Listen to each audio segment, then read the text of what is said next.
Greetings nerds and virgins, welcome to the video. Today we are going to be talking about the most controversial fighters currently in the UFC. But before we start, can you like and subscribe?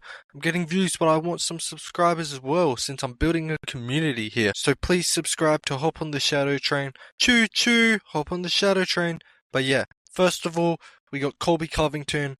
Obviously was going to be on this list. Says a lot of out of line stuff in a lot of people's opinions. I'm neutral on it. Obviously, I think promoting is promoting and anything goes because you're making money. But a lot of people do think he went too far against Leon Edwards when he said he's going to send him to the seventh layer of hell and he's going to see his dad while he's there. And even with Kamaru Usman talking about his dad being in jail and stuff, a lot of people do think he went too far in that.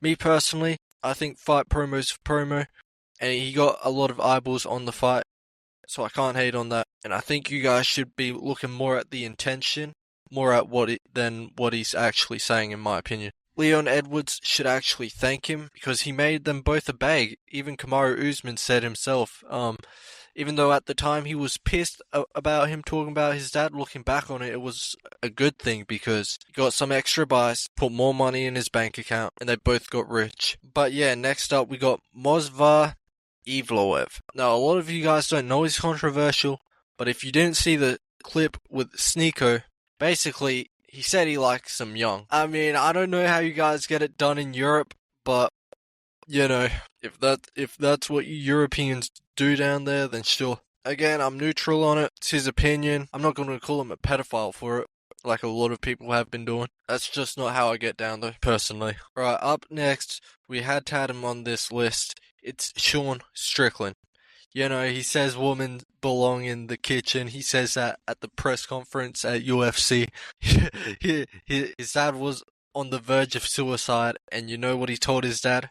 His dad had the trigger in his mouth and he told his dad to pull the trigger. That's what he said to his dad. I mean, out of line, very out of line.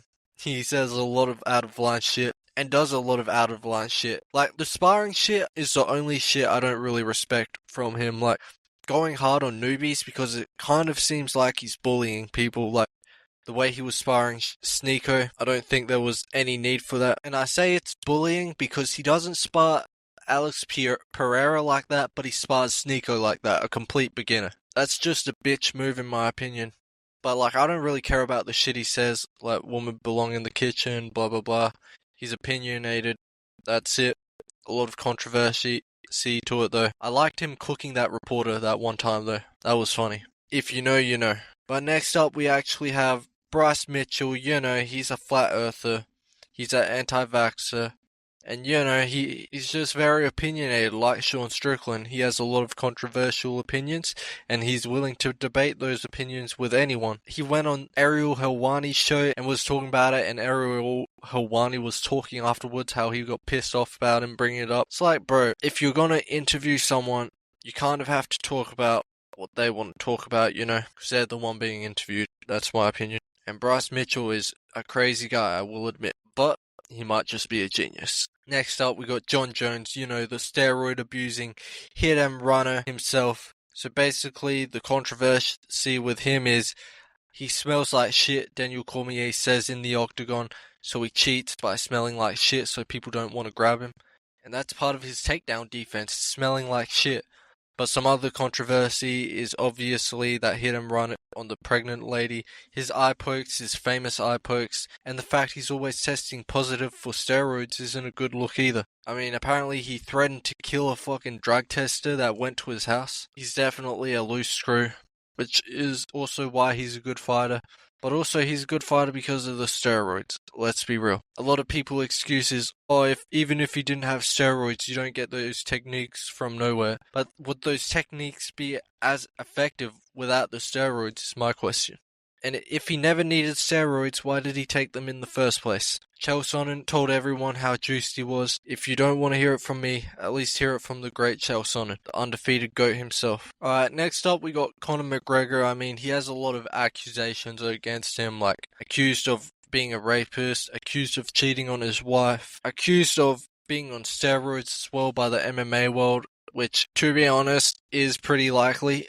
I mean, the whole reason UFC left USADA is because of a situation with Conor McGregor. Ironic, isn't it? But still, like, I think in a case like McGregor's, I think it's fair if he does take steroids. Because, listen, whether you like him or not, he's a draw. But that's not my point. That's not why I'm saying he should get to take steroids. I think if it helps heals his leg, which he literally broke in half, then I do think for an injury like that, you should be able to take steroids. Chris Weidman as well, just so it heals faster.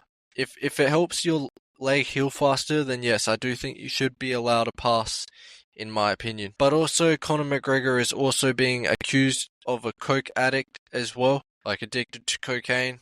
By a lot of his interviews, he's like getting very amped up. I mean, obviously with the movie on Roadhouse, just a amped up human being. And yeah, you don't really ever see him calm anymore. You're always seeing like him like wipe his nose, talking very fast, talking with aggression. So I think just like Ryan Garcia, McGregor might be on that coke. But still, we move. Next up, we got Manel Cape. Obviously, not a big controversy, but he says the F slur on live TV like all the time. I think it's like a big part of his vocabulary. And it's fine to have your opinions, even fine to say slurs. And I don't really care if you say slurs. But I think the UFC will be forced to take action if he doesn't stop saying the slurs, because not that any of us really care, but when the sport's going mainstream, that's when you need to calm it down a bit, just so we don't look like complete fucking clowns. We don't want to start saying slurs in public over and over again. Like, I don't really care if he says slurs, just save it for out the press conference, since it might make us look bad a bit, like the sport as a whole look bad. But yeah, personally I find it pretty funny, especially since he doesn't have the best English and the only English word he knows is the F word. Next up, we got Israel Adesanya. You know, he called us Australians racist, so fuck him. He's a piece of shit. Fuck you, pink hair. He also has a gyno titty because he did steroids. I mean, he didn't grow a titty until he fought Paulo Costa, another guy who's accused of being juiced up. So it's like, just admit you took steroids because you thought Paulo Costa was on the roids, bro. You were scared of his physique, so you had to juice up.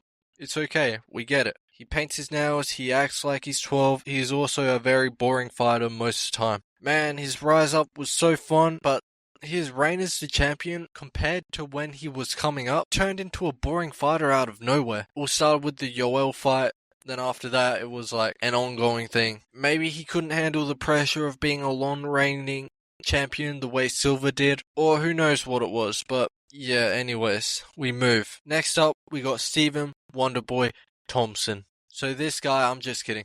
Next up, we got Chris Weidman. I had to put him on this list because he recently just made UFC change an entire glove. Chris Weidman was the reason UFC was forced to take action into changing gloves. Actually, that card as a whole, though, was pretty bad with eye pokes.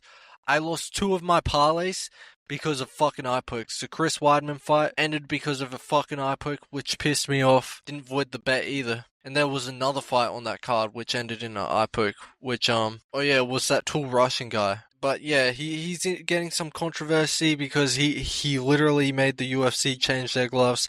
He's the reason people might start wearing goggles in the octagon, and he got a win from the eye pokes, and he acts like it's a legit win. Listen, okay? If you win by an eye poke, we get it, it's not your fault, blah blah blah. But it's also how you act when you win by an eye poke. Trying to blame it on Bruno Silva when you're the one poking him in the eye isn't a good look at all, in my opinion. But yeah, we got one more controversial fighter here. It's Alain Sterling. So obviously the Oscar-winning performance versus Peter Yan in the first fight. A lot of you guys say that. I think that's how he legitimately felt. And you can't be doing illegal shit in the octagon. It's not fair. If one guy fights by the rules and one guy doesn't, I think that's bullshit. So I actually like the fact he did that, even if it was fake, if it was real, I don't know. Only he knows that, but he did nothing wrong, even if it was a fake reaction, because Peter Yan broke the rules, so he lost his belt because of it. That's how I look at it. The other side of the coin is, though, that people want to legalize grounded knees, and that Aljo was abusing the rule set, and that you shouldn't be safe in that position. Listen, I agree completely. If we allow knees, then I think a lot of these wrestlers versus striker matchups will be a lot more even. Because when they're in the sprawl position, you shouldn't be just allowed to camp there, you know what I'm saying? Like, I know a lot of you guys agree. I think the perfect example of that was when Armin was in the sprawl position against Charles Oliveira. Charles Oliveira could have rained down knees and finished the fight right there. Knees would completely change MMA, and I think it would also nerf Dagestanis a bit, because they can't just shoot constantly, because if they end up in a bad position on a sprawl, they'll get kneed in the head. But yeah guys, that's it for today. If you like the video, like and subscribe to hop on the shadow train. Choo choo, hop on the shadow train. And yeah, I'll see you at the top. You tried to break me, but you couldn't tear me apart. I've got a fire inside, gonna ignite and restart. I'm rising up higher than before. With every step I take, I'm closing in on the score.